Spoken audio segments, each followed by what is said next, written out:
I'm famous for two opposites. I have both the best memory and naturally the worst memory in the world. How is this even possible? Well, my big claim to fame is I'm in the Guinness Book of World Records for greatest memory. I'm very proud of it. I memorized the order of 59 decks of cards all shuffled together. But at the same time, I was born with one of the worst episodic memory dysfunctions you could possibly imagine. I couldn't focus on details. I couldn't focus on anything in school.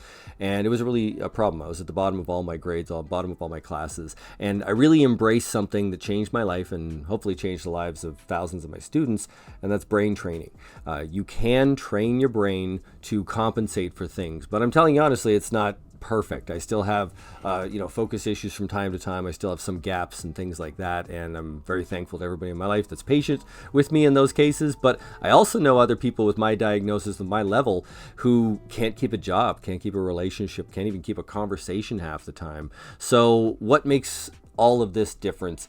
It is just training the brain. And what I mean by that, it's seeing your brain as something that's malleable, something that you can wake up and do something with. So there's a bunch of adaptations. If you subscribe to the channel, I'll tell you a whole bunch. But one of the first ones I want to say in this hack is that I live and die by my calendar. Thank God Google Calendar exists, and we've got these amazing phones today, because I put so many things in that calendar and in my notes section. And this is a principle called the second brain. I mean, you could say it was invented by the Stoics. Marcus Aurelius, way back in the day, he was emperor of Rome, and he used to walk around with a notebook. And anytime he had any great thought, he would write it down in the notebook, because, of course, as you know, thoughts are fleeting for even the best of us. And if you're ADD, well, those are the worst of us, and thoughts just go in and out.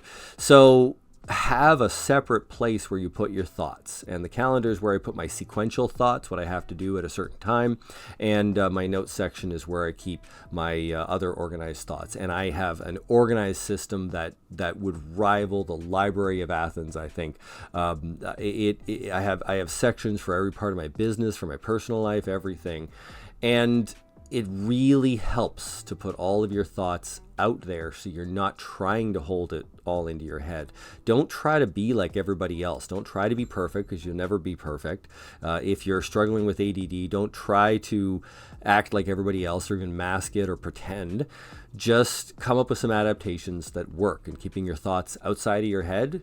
As long as you have an organized way to grasp them and get back to them, then it keeps you organized. And I haven't been perfect by any means, but I've been able to employ people, run a few businesses. I run this PR firm in Buffalo, New York, as well as real estate business, and now we're getting into construction, and I've gotten into robotics and biotech and nanotech myself as well, and been an investor and a speaker and author, and the list goes on.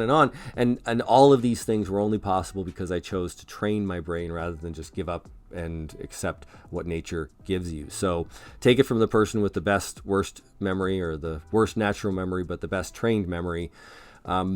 You can do something. And I don't believe anybody should sit with whatever they were born with, or whatever your circumstances or trauma gave you. At any moment that you are alive and you are still kicking, you can do something about your circumstances. So take a moment now and think, what sort of brain hack, what sort of mindset could you get into? Could you meditate regularly? Could you keep a second brain like I do? Or maybe it's something else. Leave me a comment, and I read all the comments, and maybe I can help you if I have any ideas for you.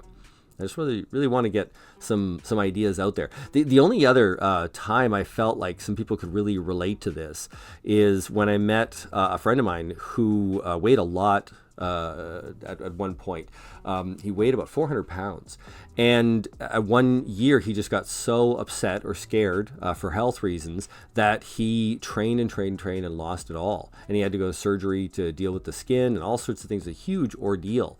And still afterwards, he still looked at himself as this fat person. And he always said that he's a thin, fat person.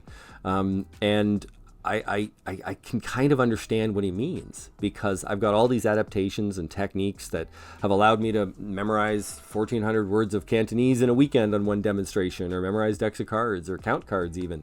And I have all these techniques to do that. But, there's still times where, my brain betrays me, and I lose focus, and I lose synergy. And it seems to other people that don't know me really well that there's a disconnect. And Yeah, I'm wondering if anybody else out there has had a similar experience where you are the best in the world in one avenue and you're absolute crap in another avenue, and it confuses some people. Let me know in the comments, and hope this sparked a bit of a conversation.